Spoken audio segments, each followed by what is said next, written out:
Boxing Truth here. I wasn't originally going to talk about this story because it's about uh, a Juan Manuel Marquez Miguel Cotto fight. The reason was because there's really nothing much in concrete. There's no negotiations going on, just a bunch of talk on both sides. Freddie Roach mentioned the idea of a potential Cotto Marquez fight, and Marquez stated on television, on his television show, that he'd be interested in fighting Cotto. Yeah, well, there's no negotiations going on, but it'd be a intriguing fight. You know, two big names in boxing. They've never fought each other. They're part of the same era.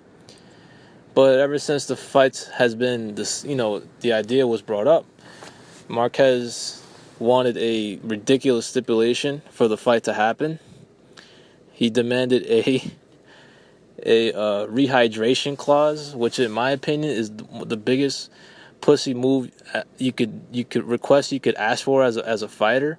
Like, do you want the fight or not? Do you want to fight? You want to fight at welterweight, fine. Then that's at welterweight. But to ask for a rehydration clause is just a big turnoff.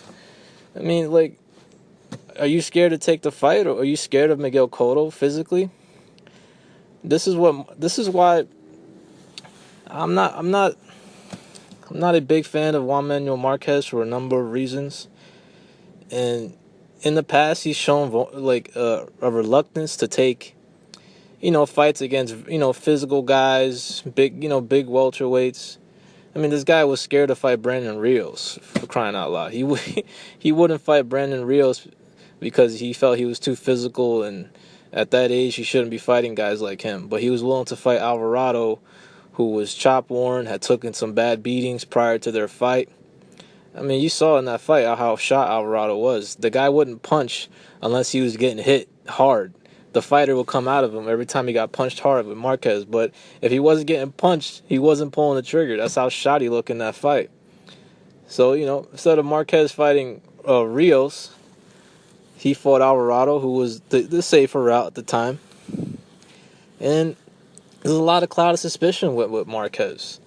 He's a lot of cloud of suspicion ever since he joined forces with, Memo Heredia. Memo Heredia is a shady character, not trustworthy. He's he's got a lot of clients. Doesn't mean not a lot of his fighters have seen much great success joining Heredia. I mean, there's been some fighters like Badu Jack and Lucian Bute looked very strong his last fight, surprisingly, against DeGale. I mean, but there's some guys that haven't, that couldn't do much with Heredia. Like Pascal, didn't help Pascal. But Marquez is one of the big success stories for Heredia. I mean, if you look at the weigh-ins for Marquez, the pictures, the guy really, he really jacked up after the Mayweather fight. He looked fat and pudgy in the Mayweather fight. And then he looked real jacked and strong and very muscular at 39 years of age against Pacquiao. Couldn't hurt Pacquiao, couldn't drop him in 36 rounds prior to their fourth fight. Then all of a sudden he can knock him down with one punch and knock him out cold with a shot that Pac was on. He was careless. He came in on. It was shocking to see how hard he was punching that night. And, it's been a lot of cloud of controversy since that fight. He hasn't proven, Marquez hasn't proven to the boxing world that he's a clean fighter. He's refused to do VADA testing in the past. Drug testing in boxing is a major issue. I'm not interested in exposing the drug testing issue in boxing. I mean, people who follow boxing like I do know the reality of the situation. If a fighter in boxing is not randomly drug tested for 365, 24/7 days of the year, it's not effective. They're suspect. They're suspicious. It's just the way it is, because PEDs have a long-lasting effect on an athlete right when they cycle off of the drugs. For months, they'll have those same enhancements from PEDs, even when they cycle off for months. It's That's why 365 24/7 testing is the most effective testing in the world. But the drug testing organization that a fighter must use in boxing is VADA testing. They cannot use any other organization. They can't. It's just not trustworthy. USADA is not trustworthy. Just look at their relationship with Floyd Mayweather. Look at the cover-up they did in the Eric Morales-Danny Garcia fight. They tested positive. Morales tested positive twice with USADA. USADA didn't even report it. They tried to cover it up. And when a media outlet reported the story, USADA had to do damage control because they was going to, hide it under the wraps, let the fight go on at the Barclays Center. It was a big conflict of interest. That it was the first showing, the first boxing event at Barclays Center. There was no way they was going to cancel that fight. It was one of the biggest controversies in boxing in terms of drug testing and how a fight was allowed to go on despite a fighter testing positive, both the A and B samples. And drug testing is an issue in boxing. And Marquez, he hasn't shown a willingness to do the type of testing that's required in order to at least show the public that you're somewhat clean, a clean fighter. I mean, this guy signed a contract to fight Timothy Bradley back in 2013, and he did Timothy Bradley dirty. Left him with no choice but to go in at a disadvantage against a fighter who was perhaps juicing. I mean, this guy signed a contract to do both required testing that Bradley wanted for the fight. Bradley wanted VADA testing for the fight. Marquez agreed to the contract, signed it, then all of a sudden balked at doing the extra drug testing for VADA. He didn't want to do it.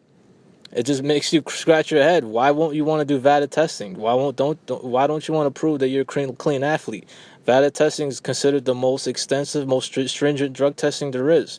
No drug test is bulletproof, but it's the most stringent drug testing in the world. It's the most trustworthy. They've actually caught people and have reported it, to the media.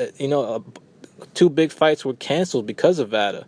And Golden Boy and Richard Schaefer, who was the CEO at the time, he said, fuck VADA. I ain't messing with VADA no more. They costing me money. So he decided to hire USADA for the remainder of the fights.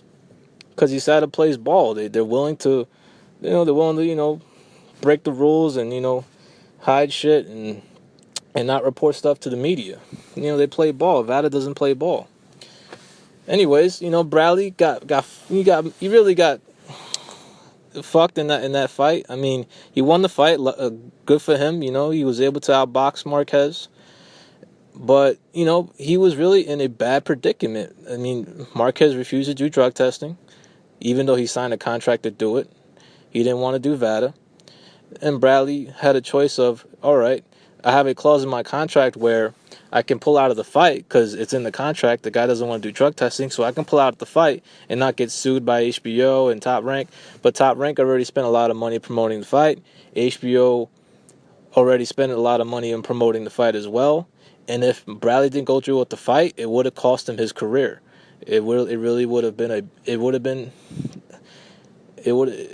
end of his career. HBO would have said, fuck Timothy Bradley. We're not going to give him a date. He's going to be on the shelf. He ain't going to do shit.